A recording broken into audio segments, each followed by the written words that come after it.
In my last video, I broke down why the rich keep getting richer. And one of the biggest reasons was that they invest. But here's the question I keep getting asked everywhere.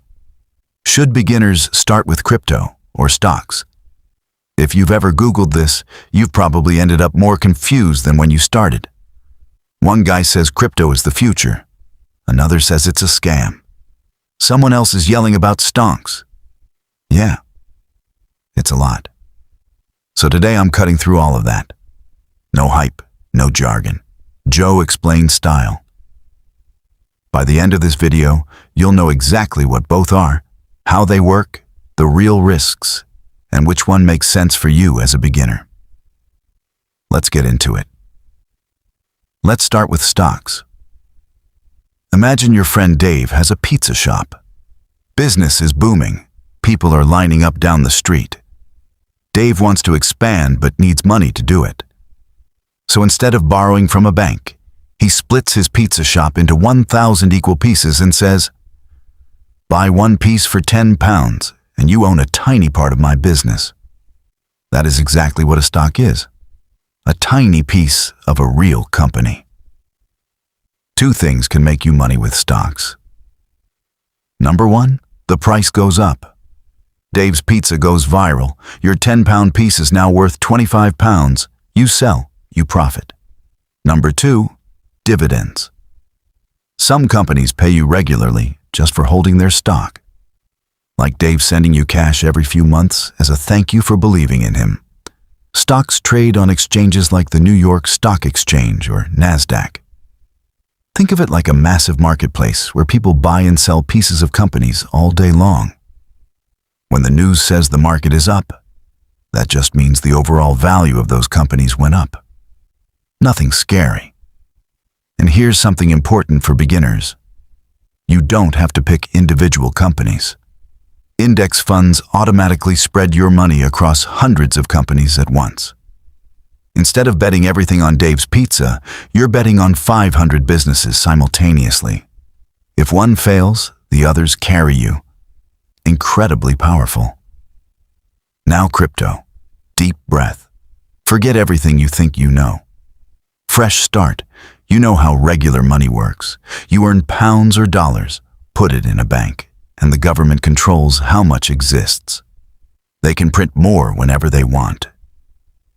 Now imagine someone said, "What if we created money that no government controls, no bank can touch, and anyone in the world can send to anyone else instantly?" That became Bitcoin, created in 2009 by someone called Satoshi Nakamoto. And here's the wild part. Nobody knows who Satoshi actually is. They created one of the most valuable assets in history and completely disappeared. Still one of the biggest mysteries in the world. Bitcoin runs on a blockchain. Think of it as a notebook recording every transaction ever made. But instead of being kept in one place, this notebook is copied across hundreds of thousands of computers worldwide simultaneously. Nobody owns it. Nobody can fake it. Nobody can erase it. That's the blockchain. Then came Ethereum, not just digital money, but an entire platform where developers can build apps that run automatically without any company controlling them. Today, there are thousands of cryptocurrencies. Some have real technology behind them. Others are basically just vibes and hope. When you buy crypto, you're betting it'll be worth more in the future. Unlike stocks, backed by real companies making real money, crypto's value comes from demand and belief. That difference matters enormously. Now let's put them side by side. Volatility. Stocks move up and down, yes. But crypto moves on a completely different level. Bitcoin has dropped 80% before. £10,000 becomes £2,000. Then it recovered, then crashed again. Smaller coins can go to zero overnight. Apple and Coca-Cola simply don't move like that. Regulation. Stocks have referees. The SEC in the US makes sure companies stay transparent and follow strict rules. Crypto is still the Wild West in most countries. More freedom, but far less protection. Market hours. Stocks trade Monday to Friday during business hours.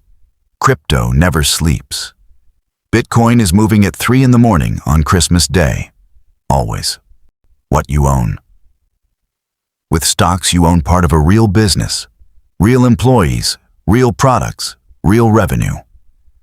With crypto, you own a digital asset whose value depends on what people collectively believe it's worth.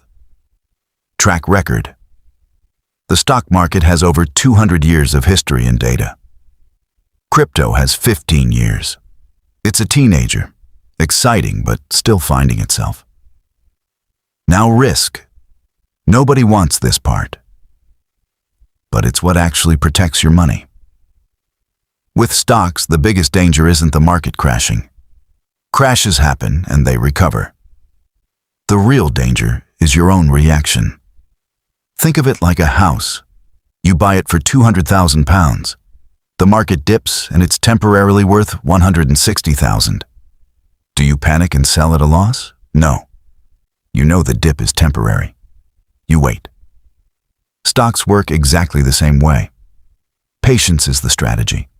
With crypto, the risks go further. Scams are everywhere. Rug pulls. Where developers hype a coin, thousands of people buy in. Then the creators vanish with all the money. Exchanges get hacked.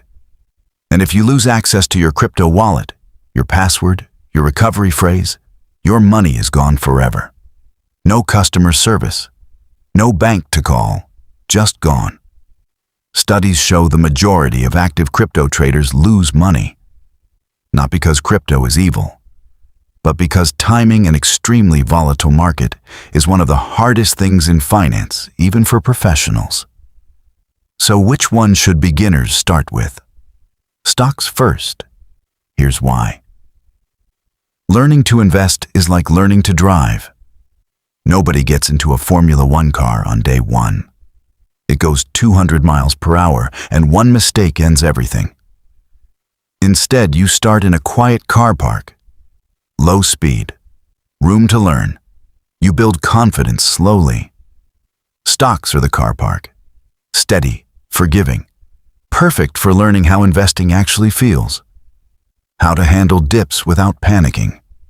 How compound growth builds over time. How patience beats excitement every single time. Crypto is the Formula One track. Thrilling and potentially very rewarding, but without the right foundation, it will punish you. Build your foundation first, then add crypto if you want, but keep it small. Many experts suggest no more than 5 to 10% of your portfolio in high-risk assets. That way a crash doesn't destroy you and a big move still benefits you.